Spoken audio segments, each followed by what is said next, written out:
പാകിസ്ഥാനിലുള്ള സർക്കാരിനും തെഹ്രീക്ക് താലിബാൻ സംഘടനയ്ക്കും ഇടയിൽ എത്രത്തോളം പ്രശ്നമുണ്ടെന്നുള്ളത് ലോകം അറിഞ്ഞ കാര്യമാണ്. എന്നാൽ തെഹ്രീക്ക് താലിബാൻസിന് അഫ്ഗാനിസ്ഥാൻ താലിബാൻസ് സഹായം ചെയ്യുന്നുണ്ട്. അഫ്ഗാനിസ്ഥാനിലുള്ള താലിബാൻസിന്റെ സഹായത്തോടു കൂടിയാണ് ആയുധ കള്ളക്കടത്ത് ഈ ദുരന്ത് ലൈൻ എന്ന് പറയപ്പെടുന്ന ഹൈപ്പത്തറ്റിക്കൽ ലൈൻ കഴിഞ്ഞ് പാകിസ്ഥാനുള്ളിലേക്ക് കൊണ്ടുവരുന്നത്. ഇതുകൊണ്ടാണ് ഇടയ്ക്കിടയ്ക്ക് അഫ്ഗാനിസ്ഥാനും പാകിസ്ഥാനും ഇടയിൽ, അതും പ്രധാനമായി ഈ താലിബാൻ ഗവൺമെന്റിനും അതേസമയം തെഹ്രീക്ക് താലിബാൻസിന് എതിരെ യുദ്ധം അറിയിച്ചിരിക്കുന്ന പാകിസ്ഥാൻ ഗവൺമെന്റിനും ഇടയിൽ പ്രശ്നം വരുന്നതായി പറയപ്പെടുന്നത്. എന്നാൽ ഈ ദുരന്ത് ലൈൻ അത് എന്താണ്? എന്തുകൊണ്ടാണ് അമേരിക്കൻ ബാക്ക്ഡ് ഗവൺമെന്റ് അവിടെയുള്ളപ്പോൾ വരാത്ത ഒരു പ്രശ്നം ഇപ്പൊ ഉയർന്നു വരാൻ തുടങ്ങിയത്? സത്യത്തിൽ ഇവിടെ നടന്നുകൊണ്ടിരിക്കുന്നത് രണ്ട് രാജ്യങ്ങൾക്കിടയിലുള്ള യുദ്ധമാണോ, അല്ലെങ്കിൽ ഒരു വംശീയ വിഭാഗത്തെ രണ്ടായി വിഭജിച്ച ഒരു ഗൂഢാലോചനക്കാരനുണ്ടാകുന്ന പരിണിത ഫലങ്ങളാണോ? ഇവയെല്ലാം ഈ വീഡിയോയിലൂടെ വിശദമായി അറിയാം.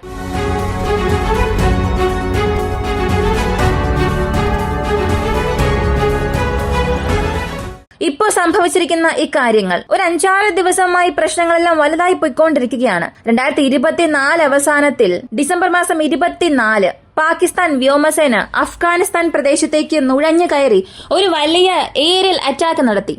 ഇത് സംഭവിച്ചതിന് ശേഷം 46ഓളം പേർ, ഇതിൽ സ്ത്രീകളും കുട്ടികളും അടങ്ങുന്നുണ്ട്, ഇത്രയും പേർ ഈ ഒരു ആക്രമണത്തിൽ കൊല്ലപ്പെട്ടു. ഇവർ ഇങ്ങനൊരു ആക്രമണം നടത്തിയത് ഞങ്ങളെ കൊണ്ട് അംഗീകരിക്കാനേ കഴിയാത്ത കാര്യമാണ്. താലിബാൻ സർക്കാരിന്റെ എമിറേറ്റ്സ് ആർമി ഞങ്ങളുടെ നിയമമെല്ലാം ലംഘിച്ചു ഞങ്ങളുടെ രാജ്യത്തിനുള്ളിലേക്ക് കയറി, ഞങ്ങളുടെ രാജ്യത്തെ ജനങ്ങളിൽ തന്നെ ആക്രമണം നടത്തിയെന്ന് ഒരു വലിയ ദേഷ്യത്തിലായിരുന്നു താലിബാൻസ്. ഇതിന്റെ പ്രതികാരം അവരെങ്ങനെ കൊടുത്തുവെന്ന് ചോദിച്ചാൽ, ഡിസംബർ മാസം 29-ാം തീയതി 12 സ്ഥലങ്ങളിൽ, 12-ൽ കൂടുതൽ സ്ഥലങ്ങളിൽ, അതും ഈ ദുരന്ത് ലൈനെ ക്രോസ് ചെയ്ത് താലിബാൻ ഫോഴ്സസ് അകത്തേക്ക് നുഴയുന്നു. ഇങ്ങനെ അകത്തേക്ക് നുഴഞ്ഞു കയറിയത് മാത്രമല്ല, 23-ലധികം പാകിസ്ഥാൻ സൈനികരെ കൊന്നതായും ചിലരെ അറസ്റ്റ് ചെയ്തതായും അപ്പുവാർത്തകൾ പുറത്തു വന്നിരുന്നു. എന്നാൽ ഈ പ്രശ്നങ്ങളൊക്കെ അവസാനിച്ചാലും ഇപ്പോഴും ഈ ദുരന്ത് ലൈനോട് ചേർന്ന് നടക്കുന്ന ഈ പ്രശ്നങ്ങളൊന്നും പരിഹരിക്കപ്പെട്ടിട്ടേയില്ല. അപ്പോൾ ദുരന്ത് ലൈൻ എന്താണ്? എന്തുകൊണ്ടാണ് ഇത് കാരണം ഇത്ര പ്രശ്നങ്ങൾ വരുന്നത്? ഇതിനുള്ള കാരണം അറിയണമെങ്കിൽ ഒരു 2-3 സെഞ്ചുറി അല്ലെങ്കിൽ 200-300 വർഷങ്ങൾ പിന്നിലേക്ക് പോകേണ്ടി വരും. ഇതിൽ റഷ്യയ്ക്കൊരു വലിയ പങ്ക് തന്നെയുണ്ട്. ഇപ്പോഴുള്ള റഷ്യയല്ല, അന്നത്തെ കാലത്തുണ്ടായിരുന്ന റഷ്യൻ എംപയർ. വ്യക്തമായി പറഞ്ഞാൽ ബ്രിട്ടന്റെ ഭരണത്തിന് കീഴിൽ, കോളനി ആധിപത്യത്തിന് കീഴിൽ നമ്മുടെ ഇന്ത്യ ഉണ്ടായിരുന്ന സമയം. ഇതിനകം തന്നെ ബ്രിട്ടൻ ലോകത്തിലെ പല പ്രദേശങ്ങളെ തന്റെ നിയന്ത്രണത്തിലേക്ക് കൊണ്ടുവന്ന സമയം. മാത്രമല്ല, ഈ കിരീടത്തിന് മുകളിലുള്ള ഒരു വജ്രം പോലെ അങ്ങനെ ഇന്ത്യ ഇവർക്ക് ലഭിച്ചപ്പോൾ അതൊരു വലിയ അനുഗ്രഹമായി അവർക്ക് മാറി. അതും ഇന്ത്യ അവർക്ക് ലഭിച്ചത് എന്തുകൊണ്ട് വലിയ കാര്യമായി മാറിയെന്ന് ചോദിച്ചാൽ, അന്നത്തെ കാലഘട്ടത്തിൽ കൂടുതൽ ഭൗതിക സമ്പത്തിന്റെ ഉടമയായിരുന്ന ഒരേയൊരു രാജ്യം ഇന്ത്യയായിരുന്നു. സ്വാതന്ത്ര്യത്തിന് മുൻപ് 18-ാം നൂറ്റാണ്ട് അല്ലെങ്കിൽ അതിന് മുൻപായാലും ഇന്ന് നമ്മുടെ ഇന്ത്യ ഉള്ളതുപോലെ ആയിരുന്നില്ല അന്ന്. ലോകത്തിലുള്ള വളരെ സമ്പന്ന രാജ്യമായിരുന്നു ഇന്ത്യ. നമ്മുടെ ഇന്ത്യയിൽ ഉണ്ടായിരുന്ന മുഴുവൻ സമ്പത്തിനെയും കൊള്ളയടിച്ചാണ് മറ്റുള്ള രാജ്യം സമ്പന്നരായത്. അവിടെയുള്ളവരാരും ആദ്യമേ സമ്പന്നരായിരുന്നില്ല. നമ്മുടെ സമ്പത്തെല്ലാം ചൂഷണം ചെയ്തു കൊണ്ടുപോയാണ് പല രാജ്യങ്ങളും സമ്പന്നരായത്. അങ്ങനെയാണ് ഇന്ത്യ ആയിരുന്നെങ്കിലും അവിടെ ബ്രിട്ടൻ ഒരു വലിയ പ്രശ്നമുണ്ടായിരുന്നത് അന്നത്തെ റഷ്യയായിരുന്നു. സർ, റഷ്യ എന്ന് പറയാം, റഷ്യൻ എംപയർ. ഇവർ ചെയ്തത് ഈ 18-ാം നൂറ്റാണ്ടിന്റെ തുടക്കം മുതൽ തന്നെ ഒട്ടോമൻ എംപയറുമായി വലിയ യുദ്ധങ്ങൾ സൃഷ്ടിക്കുകയും ബാൽക്കൻസ് പ്രദേശമെല്ലാം അപ്പോഴുണ്ടായിരുന്ന സർ റഷ്യ അവരുടെ നിയന്ത്രണത്തിലേക്ക് കൊണ്ടുവന്നു. അവരുടെ ആ ഒരു ഭരണരീതി എങ്ങനെയായിരുന്നുവെന്ന് ചോദിച്ചാൽ, ഗവൺമെന്റിലെ പ്രധാനപ്പെട്ട വ്യക്തികൾ, അവർക്ക് മുകളിൽ സർ എന്ന് പറയപ്പെടുന്ന ഒരു പ്രത്യേക സംഘടനയുണ്ടാകും. അവരെയാണ് രാജാക്കന്മാരായി ഇവർ അറിയിക്കുന്നത്. അതായത് ആ മുഴുവൻ സാമ്രാജ്യത്തിലും ഈ ഗ്രൂപ്പിലുള്ള വ്യക്തികളിൽ നിന്നായിരിക്കും ഒരാളെ തിരഞ്ഞെടുക്കുക. ഇങ്ങനെ അവർക്കുള്ളിൽ തന്നെ ഒരുപാട് ശാഖകൾ ഉണ്ടായിരുന്നു. ഇപ്പൊ നിങ്ങൾക്ക് മനസ്സിലായിട്ടുണ്ടാകും ഈ സർ എംപയർ അല്ലെങ്കിൽ സർ എന്ന വാക്ക് എങ്ങനെ വന്നു എന്ന്. ഇതിന്റെ അർത്ഥം എന്താണെന്ന് ചോദിച്ചാൽ വൻ ശക്തി എന്നാണ്. റഷ്യയുടെ ഒരു ബോംബിന്റെ പേര് പോലും ഇങ്ങനെയാണ്, സർ ബോംബ്. ലോകത്തിലെ ഏറ്റവും ശക്തമായ ആണവായുധ ബോംബ്. അപ്പോൾ ഈ ഒരു പേരും ഇതിൽ നിന്ന് വന്നതാണ്. ഇങ്ങനെ ഉണ്ടായിരുന്ന അവരുടെ ഭരണത്തിനും ബ്രിട്ടൻ എംപയറിനും ഇടയിൽ സംഘർഷങ്ങൾ വലിയ തോതിൽ ഉണ്ടായിട്ടില്ല. എന്നാൽ എപ്പോഴായാലും ഇവർ നമുക്കൊരു പ്രശ്നമായി മാറും. എന്നായാലും നമ്മുടെ പ്രദേശങ്ങളെ ഈ സർ എംപയറിലുള്ള റഷ്യക്കാർ പിടിച്ചെടുക്കാനുള്ള സാധ്യതയുണ്ടെന്ന് ബ്രിട്ടൻ ഭയപ്പെടാൻ തുടങ്ങി. അതും 1800 ഒരു മധ്യഭാഗത്തിൽ ഇവർക്കുണ്ടായിരുന്ന ഒരു ചെറിയ ഗ്യാപ്പ് എന്നത് ഈ അഫ്ഗാനിസ്ഥാൻ പ്രദേശം മാത്രമായിരുന്നു. അന്നത്തെ ഈസ്റ്റ് ഇന്ത്യ കമ്പനി നിയന്ത്രിച്ചിരുന്ന ഇന്ത്യയുടെ ഒട്ടിച്ചേർന്ന ഒരു പ്രത്യേക ഭാഗമായിരുന്നു പാകിസ്ഥാൻ. അപ്പോ അഫ്ഗാനിസ്ഥാൻ ഇവിടെ പ്രത്യേകമാക്കപ്പെട്ടാൽ അല്ലെങ്കിൽ അഫ്ഗാനിസ്ഥാൻ റഷ്യയുടെ നിയന്ത്രണത്തിലേക്ക് പോവുകയാണെങ്കിൽ അതിനെ ഒരു ബഫർ സോണായി ക്രിയേറ്റ് ചെയ്യാനേ സാധിക്കില്ല. അടുത്ത ലക്ഷ്യം നമ്മുടെ പ്രദേശമായിരിക്കുമെന്ന് ബ്രിട്ടൻ ഭയപ്പെടാൻ തുടങ്ങി. അങ്ങനെ ആദ്യത്തെ അഫ്ഗാൻ യുദ്ധം 1839 ബ്രിട്ടൻ ആരംഭിച്ചു വച്ചു. എന്നാൽ അതിൽ പഷ്തൂൺ വംശീയ വിഭാഗങ്ങളുടെ ഈ ഗൊറില്ല യുദ്ധരീതിക്കെതിരെ ബ്രിട്ടനെ കൊണ്ടൊന്നും ചെയ്യാൻ സാധിച്ചില്ല. അവർ പരാജയപ്പെട്ട് പിൻവാങ്ങി.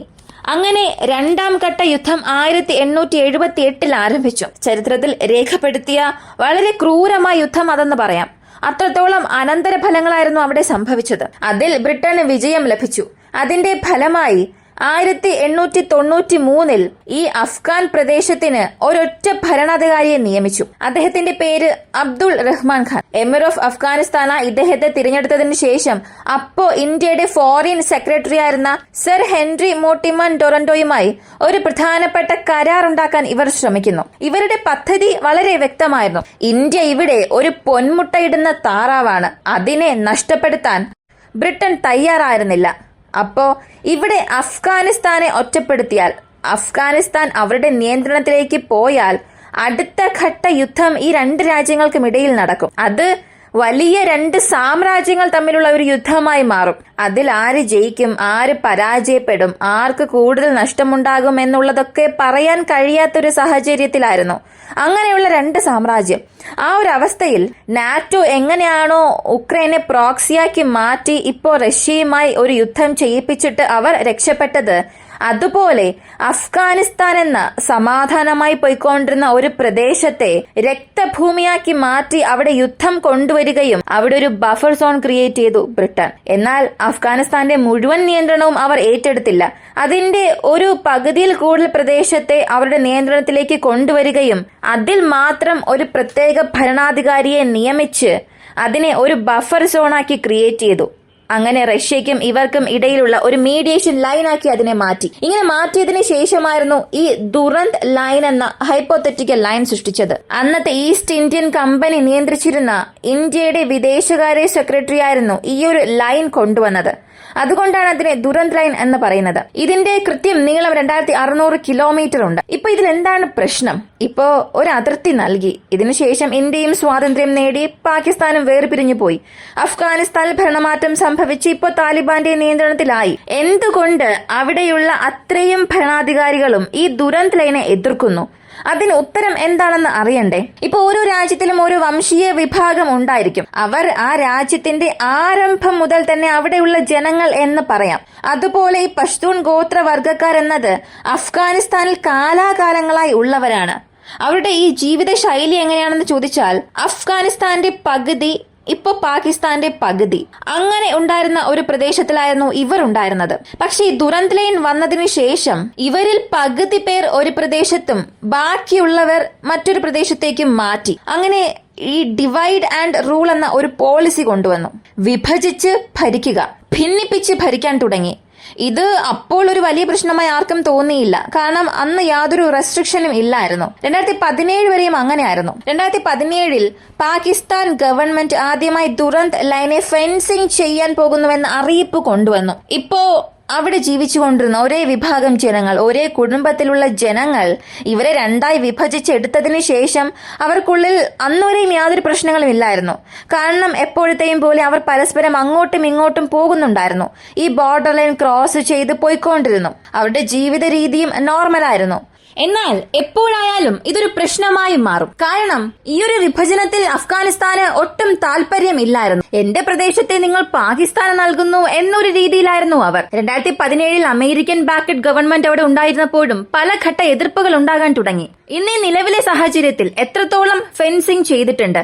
2600 കിലോമീറ്റർ നീളം ഉണ്ടല്ലോ. ഇതിൽ എത്രത്തോളം പ്രദേശത്തെ ഫെൻസിംഗ് ചെയ്തിട്ടുണ്ടെന്ന് ചോദിച്ചാൽ 94% പണി കഴിഞ്ഞതായി പാകിസ്ഥാൻ സർക്കാർ അറിയിച്ചു. ഇതിനു മുൻപ് വരെയും യാതൊരു പ്രശ്നവും ഇല്ലാതെ രണ്ട് പ്രദേശത്തെ ജനങ്ങളും മാറി മാറി പോയിക്കൊണ്ടിരുന്ന സാഹചര്യത്തിൽ പാകിസ്ഥാൻ ഫെൻസിംഗ് നിർമ്മിച്ചത് എരിയുന്ന തീയിൽ എണ്ണയൊഴിച്ചതുപോലെയായിരുന്നു.